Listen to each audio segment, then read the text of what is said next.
Welcome to the Millennials and Community Podcast. On this episode, Matt and Carlo let their millennial proudly show as they discuss what the future has in store for our generation, how we will be called to be the next great leaders of our communities and countries, and what you can do to be ready. Thank you for being part of our community.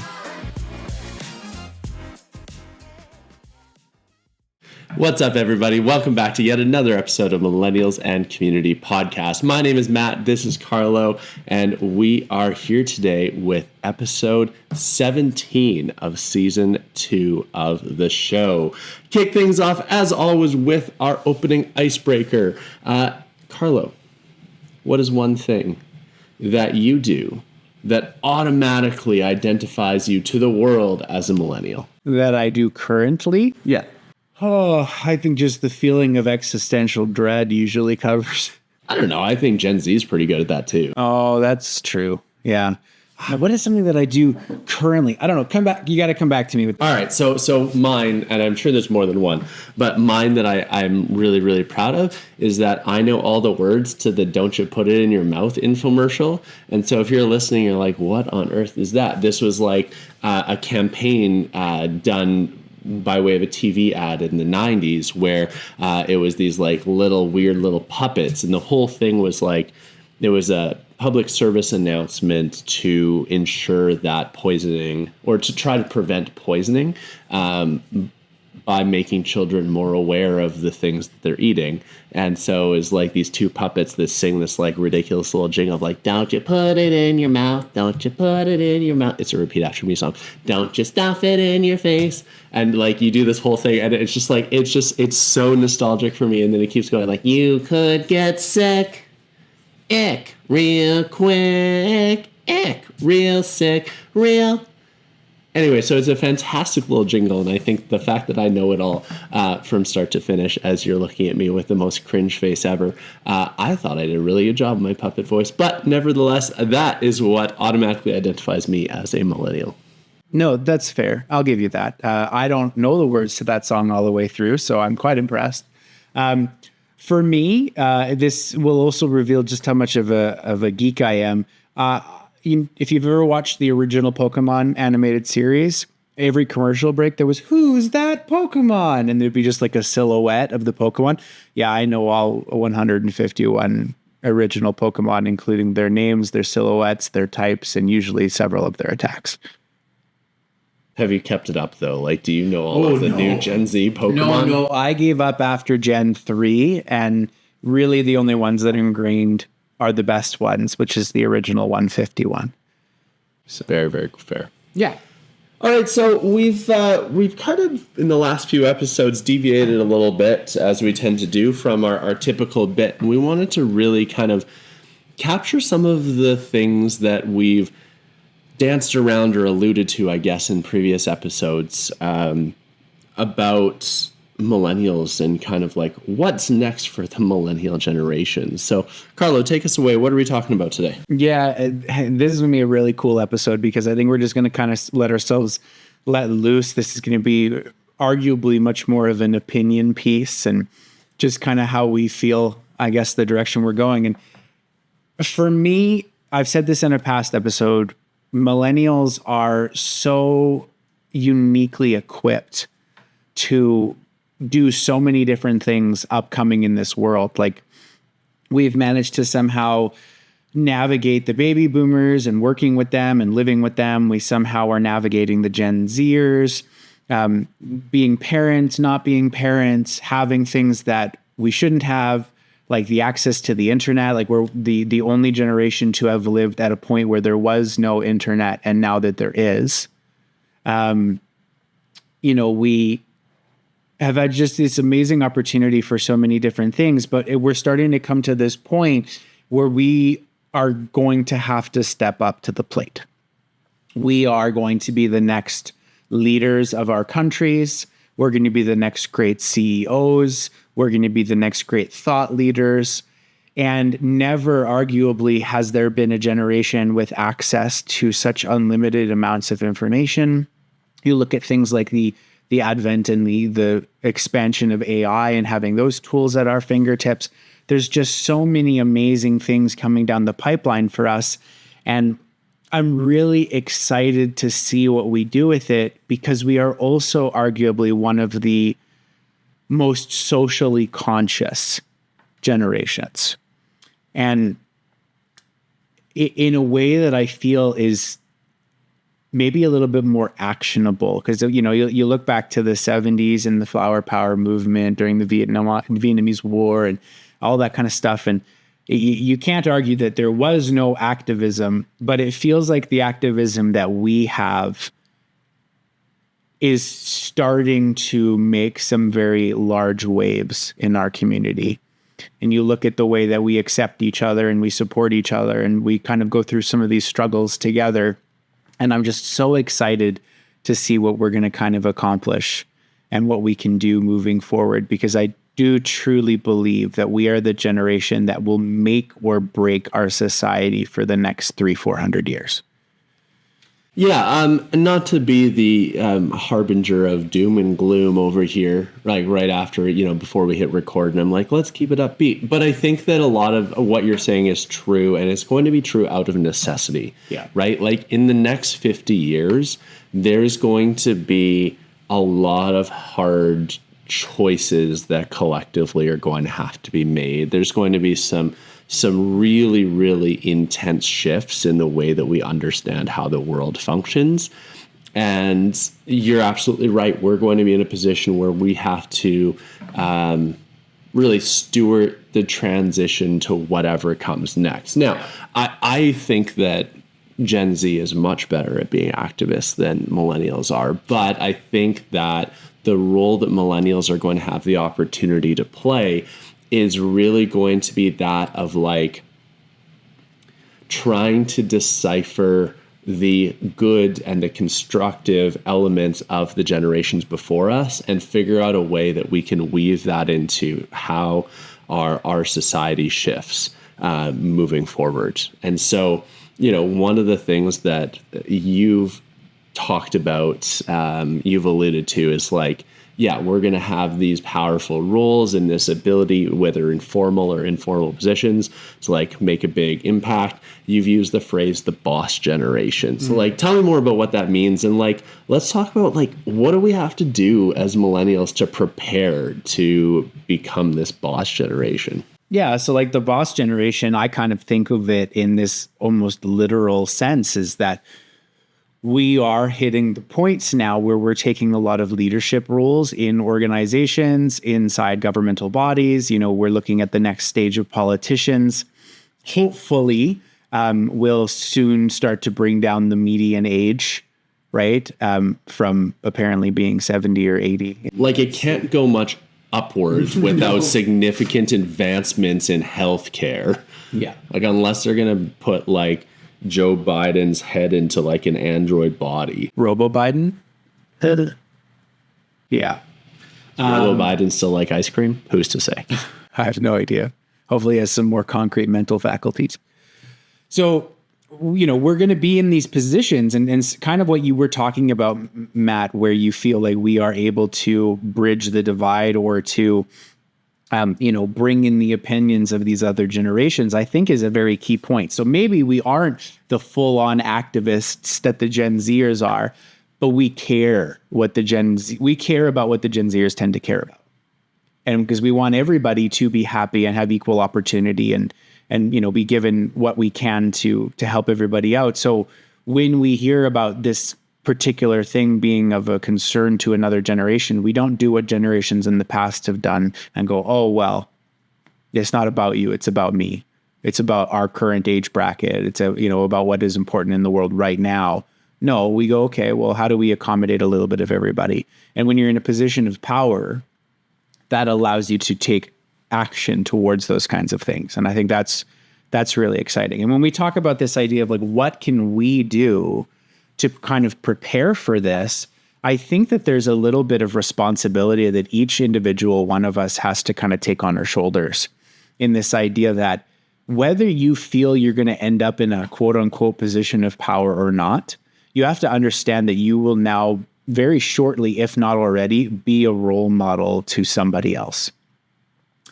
And it is your responsibility to be the best version of yourself. If you're going to be in a position of power, you should be somebody who is capable, who is well-read, who's well-traveled. You should be somebody who is capable of making good decisions. You should be capable of empathy. Like, those are all skills that are learned through sometimes hard-won lessons. But if you take the opportunity to grow yourself and expand in the right ways, and then you find yourself in that position of power, that position of influence, man, can you do some good if you've got a good head on your shoulders. And I think that's kind of where we've lost some previous generations, is the people that we've put in power and weren't the right people for everybody. They were the right person for some. And I think that leads to this kind of skewed scenario that we have now, where it very much feels like, you know, we're always trying to do what's right for the rich guy rather than for the every guy. Right? Yeah, and I'm really glad that you introduced the word role model in this context, because I think that when we talk about the word power so often has such negative connotations. Yeah. I don't think that it should. I think that we all, in our own way, need to embrace the power that we have and whatever platform that we have in terms of being able to influence or impact the world in a positive way. And to me, I think that's really what it comes down to. We're not suggesting that not everybody's going to be an activist. Not everyone's going to be a politician. Not everybody's going to be a CEO. And that's okay. Like, that's totally fine. We're not suggesting that everyone should seek out those positions, have formalized power. What we're saying is that, you know, we have a really, really key role to play, as you said, as the generation that has been in the front seat of the most dramatic change in several generations, which is like the advancement of the internet and all the things that have gone along with. So we've already lived through this, the change of the century, probably, not to put it dramatically, not to mention like pandemics and wars sprinkled in there. And so there's like some really, really, really awesome opportunity to really take this on our shoulders. What I think is one of the things, again, I'm just going to be the harbinger of doom, which is really weird for me. It's not my usual bit, but we're trying it on just for a bit. What I think is going to stand in our way, and you see it now. And I just want to full disclosure, we're anticipating that this episode is going to be released later in the fall. But we are recording this in the middle of August. So if I put in my, look into my crystal ball, there's a whole bunch of things that are happening right now. There was the U.S. election that just happened not long ago. And with where we are sitting when we're recording this in August, there certainly looks to be a very contentious race that certainly has the potential for some pretty significant discontent and fallout, regardless of the outcome. I hope that that's not true, but it's hard to imagine that those things can't. And a lot of these conflicts that we see at a societal level are based on this premise that, you know, we have rights rather than responsibilities. And I'm so sick of hearing people in the Western world talk about like my rights. I have the right to free speech. I have the right to own guns. I have these rights and those rights and the Bill of Rights and the Constitution of Rights. And I'm just really, really, really sick of hearing people talk about their rights and never talking about the responsibility that they have. Yeah. And to me, like, how on earth can you feel privileged enough to claim that you have rights without expressing any desire to actually take responsibility to earn or pursue the privilege of having those rights afforded to you? And I think that's something that we as a generation need to contend with. We need to stop assuming that anything is our generic deity given right. You know, some omnipotent being has like carved into a stone that we get to say whatever we want and have guns. Like, we need to recognize that instead, in order for our society to perpetuate, that we need to take responsibility for certain things, and then maybe we'll earn the privilege of having rights that go along with. Yeah. There's this kind of quote that I've seen many different times come up, and it goes, hard times create strong men create good times create weak men, and weak men create hard times. And it's this very cyclical idea that what our forefathers have fought for to provide us in terms of rights were very hard won. And it took some very strong men and women, right? Some strong people to do what was necessary to maintain and establish those rights. But because all of that hard work was done, it created an easier environment for the next generations to come, and we got complacent. So now that we are back in this cycle of hard times coming, or / here, like, we are noticing a lot of really terrible things going on right now. The people at the helm are the weak men. They're the ones that have had the rights, the entitlement. They've had the ability to pretty much get whatever it is that they felt they needed or wanted in their life relatively easily. And now that the hard times are coming, they feel that they are being attacked because things aren't coming as easy anymore. But in reality, they are the ones that put us in this situation, right? And it is now going to require some strong people to set things right again, right? So again, we're in this kind of cyclical moment. And there are going to be a lot of different people, like you talked about, this kind of hurt feelings and this discontent no matter who wins the election. It's very, very true, because there's so many people that are going to be hurt because the person that they feel is in their best interest isn't the one that won. But right now, it's a battle between the haves and the have-nots for most things. You look at housing, you look at food, you look at, like I read an article today, 1/4 of all Canadians will visit the food bank by the end of the year. I don't remember a time in my life that has ever been a thing. And in Alberta, we've been through many different recessions, but as a country, right, we constantly have these mega corporations that are making billions and billions of dollars on the backs of their people that they're paying $13 an hour to deliver their product or work in their store. Like, there's so many things that are messed up right now, and all of it has been caused by the complacency that we have had with the way, it's when you have a CEO of a company take home a $29 million bonus per quarter. And instead of saying, hold on, what do you think you're doing? If you can do that, why can't you afford to pay your person at your store more than $13 an hour? And completely letting that be okay. Or every time a major organization looks like it's going to go into bankruptcy, our governments turn around and save them. You can't have both sides. Do we either have a capitalist market where if a business is poorly run, it fails? Or do we have the opportunity for a company to do and make whatever it wants because we can't have government intervention? You can't, what was it? You can't privatize profits, but publicize failure. But that's exactly what we're doing.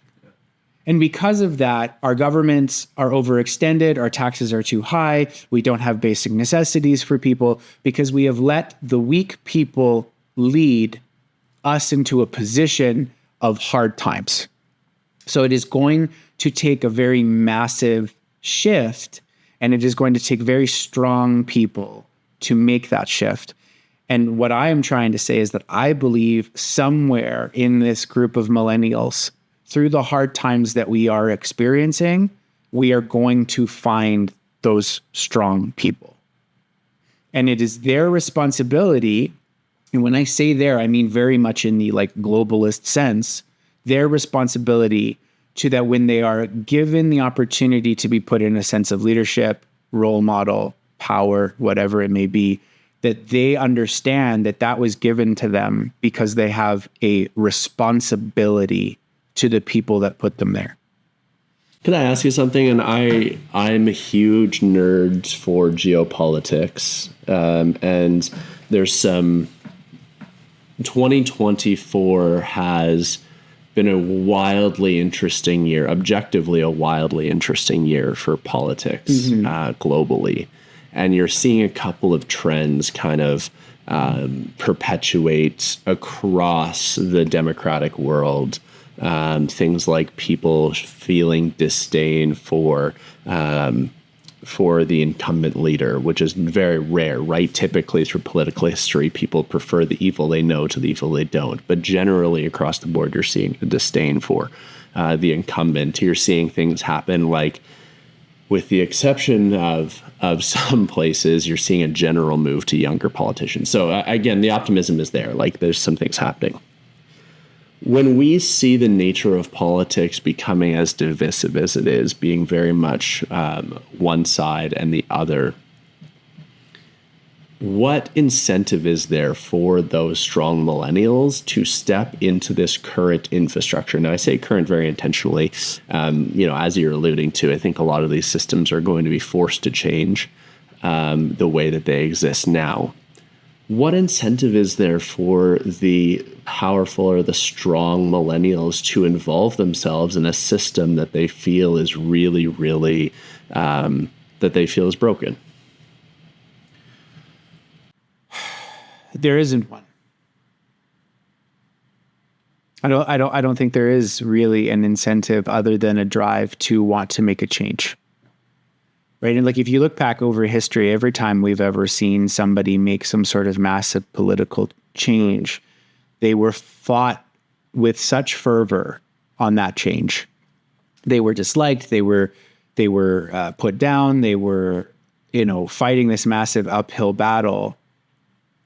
And then you look back and you go, what was the reason for you putting yourself through that personal turmoil? And the answer was because I was unhappy with the way things were and a change needed to be made. There was no pot of gold at the end. There was no pat on the back. Sure, almost anytime you end up in a position of power, especially on a political level, there's a monetary gain there, I'm sure. And but like the story that comes to mind is like Nelson Mandela, right? Persecuted, jailed, all sorts of crazy things, but he still did what he did for the betterment of his country. So there is none other than to know that you might make a change for the betterment of others. But that's why this is not something that can be done by weak people. Only strong people can do it because they're willing to go through all of the hard for an ideal rather than a monetary or a power gain or whatever it may be. Only weak men chase money while hurting others, in my opinion. Looks like we've switched the roles of the harbinger of doom and gloom over here. No, I think you're right. I think that there's certainly some like hard things ahead, but let's think then. Okay, so I think while I agree with you that we're probably entering a phase in the world where we're going to need some really, really strong leaders to step up in various positions and make hard choices, I think the way that gets done is going to be drastically different than we've seen in past generations. Sure. And hopefully we're not in a position where we're having like all out ground assault warfare and we're expecting people to go represent our various countries and alliances in any sort of global conflict. Hopefully that doesn't come to that in that sort of a way. So kind of the archetype of what a strong person is in that regard is going to change. I truly believe that the strong people are going to have to be the ones that are willing to admit when they're wrong, that are willing to be curious, that are willing to have hard conversations and are willing to make hard choices because they believe it's best, not because they believe it's going to get them reelected. Yeah. I think that the strong people are the ones who are willing to show their emotions and able to appreciate and understand that other people have emotions too. And I think that the strong people have to be willing to call people out rather than just pander to the loud groups of people who were previously privileged and now feel threatened. I think that all of these things need to take place. And I think that the good news is, like, we're really, really capable of it. Like, as human beings, we have just this wonderful capacity for resilience, wonderful capacity for empathy and compassion. And we forget it a lot. Like when we drive to work in the morning and you're honking and swearing through your car window at the person next to you, we forget it a lot, but we've got it. And so when I think about kind of shifting to the implications of community on this, I think about how important it is to remember who the people are and who the groups and communities are in our life. We've talked in previous episodes about the idea that when we feel threatened, our circles shrink, that our communities shrink, and we tend to bunker down with the people that are most close to us, our nuclear families, our close-knit groups of friends. And it becomes an us versus them mentality, because from an evolutionary standpoint, if I feel threatened and I feel like I can only provide for a smaller group, then I'm going to whittle that group down quite low. But I don't think that's the approach. I think that we need to keep our communities broad. We need to keep a diverse set of perspectives, lived experiences, peoples, cultures. We need to keep that wide range of diversities, because that's where the strength comes from, because the solution is not going to be in what we've always done. And the people that are closest to us, whether physically closest to us or the most similar to us, are only going to perpetuate the things that we've always done. And so if we're going to create these new solutions to these problems as they emerge, it's going to be done by combining and marinating and evolving perspectives from all different diversities, walks of life, lived experiences, indigenous ways of knowing. Like, all of these things have to be incorporated in order to get to that next step. And we've got the capacity to do it, but we're going to have to do it by broadening our circles rather than shrinking them. And on a more literal level as well, you think about the power that a large group of people hold, right? So here in Canada, we have one grocery store one company by the name of Loblaws that owns pretty much the entirety of the grocery chain across Canada, including the majority in a lot of really small communities. And there are a lot of people that are quite upset, myself included, with the ever rising cost of food prices. And I know one of the big things for me is I believe that something as necessary for survival as food should not be something that is for profit, or at the very least excess profit. So there was a group of roughly like 80,000 people that did a month-long boycott. And was it enough to completely change the game? No, it wasn't.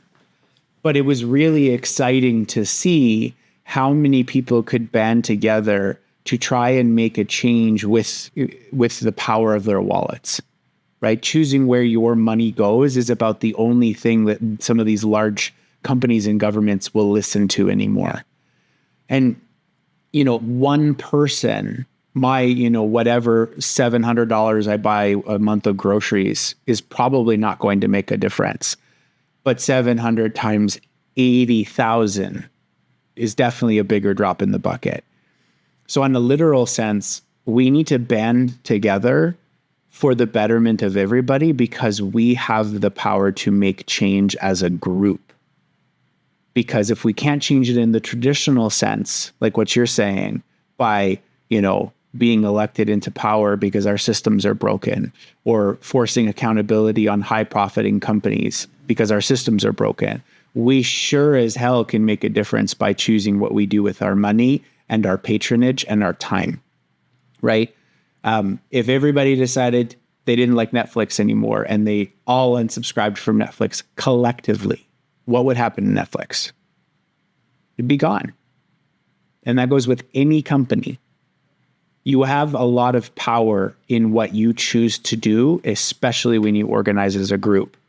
And I think that as a community with the same goals and the same empathy for each other, regardless of our race, regardless of our income brackets, regardless of our geophysical locations, we have so much more in common and the struggles that we have than I think we realize. And we can do so much with that common ground. Right? Totally agree. Totally agree. So how are we going to do it? We've got like 5 minutes. Let's solve the world in 5 minutes. This is the MAC section, make actions count. So what are you prescribing for folks to do who are millennials and, you know, in the last 20 some odd minutes, you've become either really depressed or really inspired, maybe halfway oscillating between the two. So what are you prescribing to folks that, you know, kind of are in the same boat, feeling the way that we are and want to take steps to become stronger so they're ready when the time comes? Yeah, I think that's the most crucial step right there, is that you have to make a decision that you don't want to just go with the flow anymore.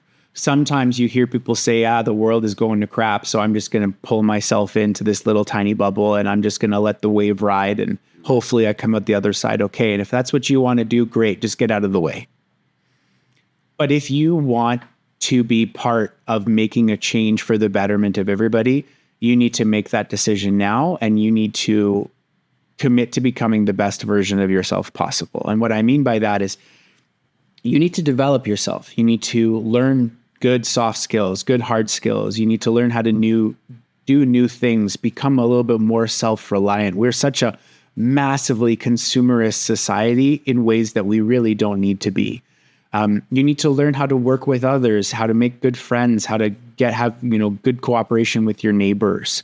You need to be aware of what is going on in the world. Now, I'll be the last person to ever tell you that you should sit in front of the news morning and evening, because, constantly negative news is a real thing, but you need to be aware of the injustices in this world and what are being done about them.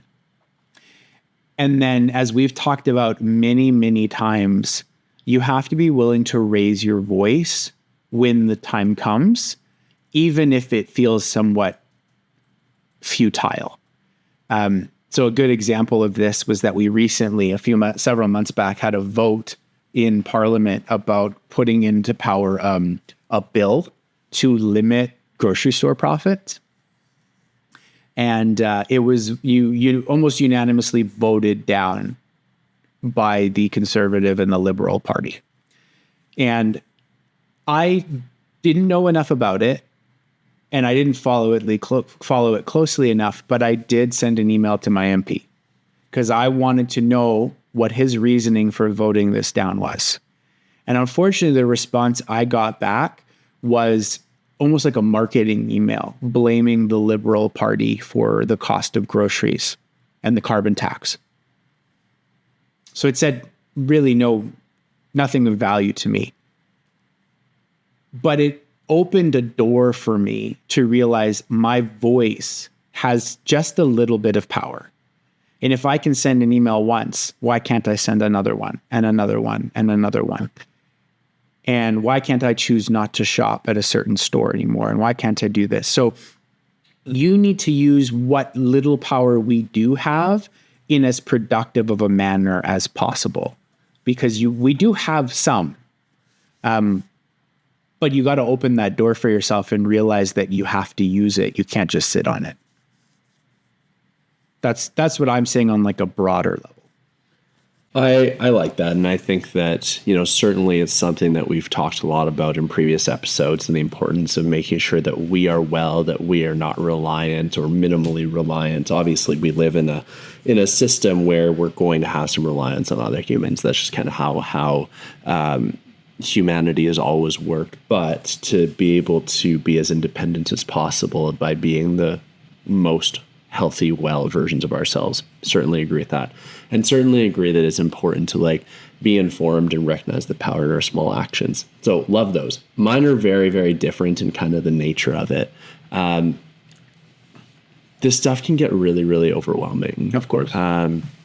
So I think it's really important for each of us to do two different things. Like, go find the elder people in your life, whatever that looks like, whether it's your parents, or if you're fortunate enough to still have your grandparents in your life, or aunts, uncles, whoever you consider to be like the wise older people in your world. Go and sit down and talk to them and ask them questions, learn about their perspectives, their experience, because as much as I am the first person to kind of scoff at the perspectives and the cynicisms and the biases of like generations older than us, there is so much valuable teachings and wisdoms that we don't want to lose from the previous generations. And not to say that we want to repeat or sustain the things that they've done, but we better damn well not make the same mistakes they made. So spend the time speaking to and learning from and listening with elders, however you define elder. Second one is do the complete opposite. Go and like, now I'm lucky. I have a platform and ability to do this more than a lot of people do, but like spend time having conversations with young people. One of the things that I've learned from almost all of my mentors, every single person that I've ever respected that has been a mentor to me has been excited about the opportunity to listen to somebody younger than them, relatively speaking, right? Like it could be someone 10 years younger or whatever. It doesn't have to be a child per se. And to me, that tells me that there is such value and strength in, one, a little bit more of a less jaded perspective on how the world should be. Yes. There's beauty and there's power and there's excitement and there's optimism in that. But also like learning about what they would do if they could. And again, there's, you know, as we grow up, we learn all about how we can't do things. And when you talk to younger people, again, younger is relative, but when you talk to younger people, you start to wonder like, and imagine what could be done. And that's a really powerful thing. So if we have the chance to learn from our elders of what has been done, what they experience, and then listen to younger people and figure out what could be possible if we just open our eyes and imagine. And I think those are really, really key things. And then just lastly, like every single one of us has gifts that we have to be able to like bring to the world.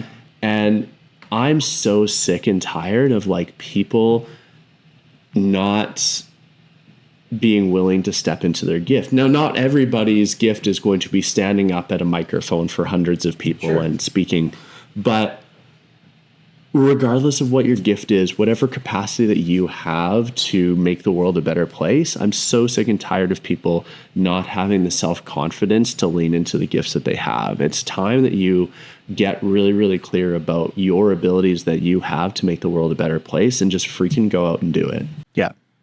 Yeah, I 100% agree. Because at the end of the day, when I talk about becoming the best version of yourself, that really means being as well-traveled as you can. And when I say well-traveled, what I mean is like you've experienced life.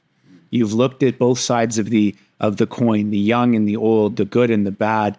You've done what you can to educate yourself. You've maybe traveled a little bit. You've had experiences. You had love and loss and wins. And that is what makes you a well-rounded person. And a well-rounded person is a more empathetic and more able to understand that everybody has differing viewpoints. And it allows you to kind of bring that together in a way that could be used for great benefit and allow you to shoulder your responsibilities a little bit easier. So that is my hope for anybody that's listening to this episode that wants to or wants to step up to the mantle and be like, yeah, you know what, our time as a generation is coming. I want to be ready for it. It's just be your best version of yourself. Be an inspiration and a mentor for others so that as we move forward through the generations, we're not going to continue this weird cycle of weak men and hard times and being put in a position where two people have to talk about the potential bad that has to come soon. Because we can't keep on this unsustainable direction that we have. Yeah. Can I offer a little bit of a curveball for the end of our episode? Hit it. Let's do it. I think that we've established a really beautiful practice in showing gratitude to each other. And I hope that in doing so, we've inspired and encouraged any of you listeners to actively show more gratitude to the other people in your life. I think too, and especially given the nature of this episode and the things that we've talked about, I want to flip it around today. Because if I know we talk so much about how important it is to practice showing kindness to other people, whether it be in the form of gratitude or service or whatever that is. I also know that in a world that's as like fucked up as this one is, that it is increasingly hard to be kind to others in the absence of taking the time to be kind to ourselves. And I think that in order for us to authentically and genuinely be that for other people, we need to learn how to do it for ourselves as well. So what I'd like for both of us to do is share a bit of like self-gratitude for everybody. Not from the standpoint of like bragging or tooting our own horn or anything like that, but just as a method and a practice of saying, you know what? Again, recognizing our gifts, being grateful for our gifts, and being able to claim that this is how we're going to show up and this is the way that we're going to impact the world in a really, really powerful way. And if we're going to squirrel away and not share those gifts, then we do everyone a disservice, and it's not sustainable because we're just trying to give to others out of the limited capacity that we're not refilling by showing that care and kindness to ourselves. So I'll jump in. I mean, I'm really proud of the way that I'm able to create places where people feel safe. And it's something that we've talked a lot about, but it's something that I am insanely proud of. And in a lot of contexts and in a lot of ways, most recently, you know, we've talked about over the Calgary Stampede, how there's a lot of people hosted, and lots of people were able to come and share with me how at home they felt. And just at home to me is another like synonym for feeling safe. Yeah.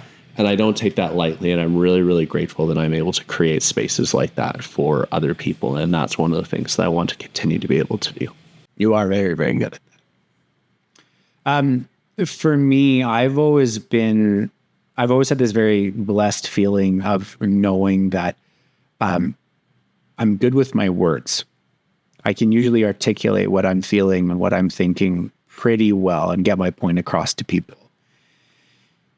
And with a little bit of a sense of humility, I like to believe that because I am somebody that is capable of understanding two sides of a coin, and I regard myself as generally educated and smart, that I can portray that knowledge and I can provide mentorship and leadership to people through my words that others aren't really capable of doing. Mm-hmm.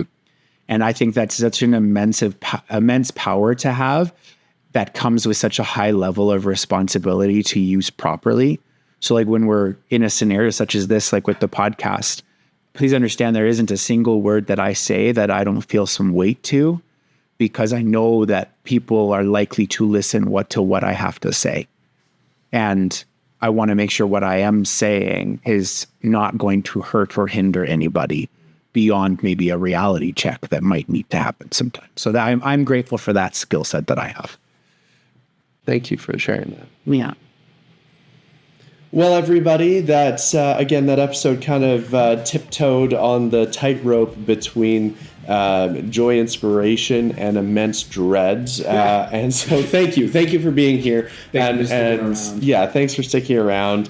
And whatever you need to do to make yourself feel well after kind of like coming toe to toe with feelings like this, make sure you go outside and practice it. A lot of times it's going outside, getting some fresh air, spend time with people you love, whatever that is, go and do those things. And thank you for being here with us. And as always, you know where to find us in the Millennials and Community podcast, your favorite podcast platforms, YouTube, all of the social media apps. Please feel free to reach out, connect, don't be a stranger. And we look forward to seeing you on the next episode. Thanks for joining us for this wild ride, guys. Bye.